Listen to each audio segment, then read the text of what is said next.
রাজপদের উদ্ভব। বৈদিক সাহিত্য পড়তে গেলে আমরা রাজা কথাটি বেশ কয়েকবার না অনেকবার পেয়ে থাকি। রাজা বলতে কি বোঝায়? না, রাজা হলেন রাজ্যের শাসক, যিনি রাজ্যকে শাসন করেন তিনিই হলেন রাজা। এই রাজপদের উদ্ভব সম্পর্কে একটি গল্প আছে। মনে করা হয় আর্যরা যখন ভারতবর্ষে প্রবেশ করে তখন অনার্যদের সঙ্গে তাদের একাধিকবার যুদ্ধ হয় এবং প্রতিটি যুদ্ধেই আর্যরা পরাজিত হতে থাকে।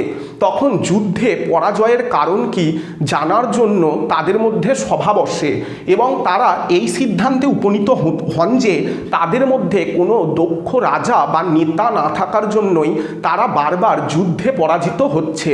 তখন তারা তাদের মধ্যে থেকে ইন্দ্রকে রাজা বলে স্বীকার করেন এবং মেনে নেন।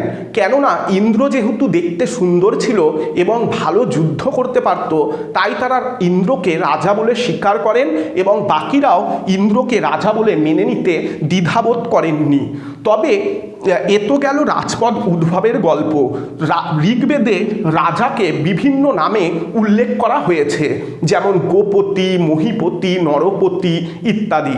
গোপতি বলতে কি বোঝায়? না, বৈদিক আর্যদের প্রধান জীবিকা ছিল পশুপালন এবং তাদের প্রধান গবাদি পশু ছিল গরু। মনে করা হয় রাজার দায়িত্ব ছিল গরুকে রক্ষা করা। যেহেতু তিনি গরুদের রক্ষাকর্তা ছিলেন, তাই ঋগ্বেদে রাজাকে গোপতি বলে উল্লেখ করা হয়েছে। আবার মহীপতি কেন বলা হয়? মনে করা হয় রাজা হলেন সমগ্র বিশ্বের অধিকর্তা, তাই রাজাকে মহীপতি বলেও উল্লেখ করা হয়েছে। আবার রাজাকে নরপতিও বলা হয়েছে। কেন বলা হয়েছে? মনে করা হয় নর অর্থাৎ মানুষের রক্ষাকর্তা এই রাজা, তাই রাজাকে নরপতি বলেও উল্লেখ করা হয়েছে। এবার আমি আলোচনা করব রাজা হওয়ার উপায়।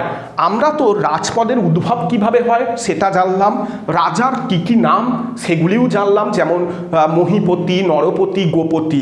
এবার আমি আলোচনা করব রাজা হওয়ার উপায়। তোমাদের মনে কি এই প্রশ্নটা আসছে যে কিভাবে রাজা হওয়া যায়? কারণ রাজা হতে তো অনেকেই চায়। রাজা হওয়ার বেশ কিছু উপায় বৈদিক সাহিত্যে উল্লেখ আছে। যেমন কোনো রাজা মারা গেলে তার যে পুত্র তারাও রাজা হতে পারতেন, অর্থাৎ পৈতৃক সূত্রে রাজা হওয়ার রীতি চালু ছিল।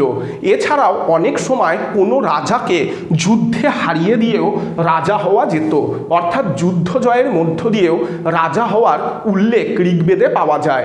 এছাড়াও অনেক সময় বিভিন্ন সভা সমিতির আলোচনার মধ্য দিয়েও কোনো কোনো ব্যক্তিকে রাজা বলে স্বীকার করে নেওয়া হতো, অর্থাৎ আলোচনার মধ্য দিয়েও রাজা হওয়া যেত।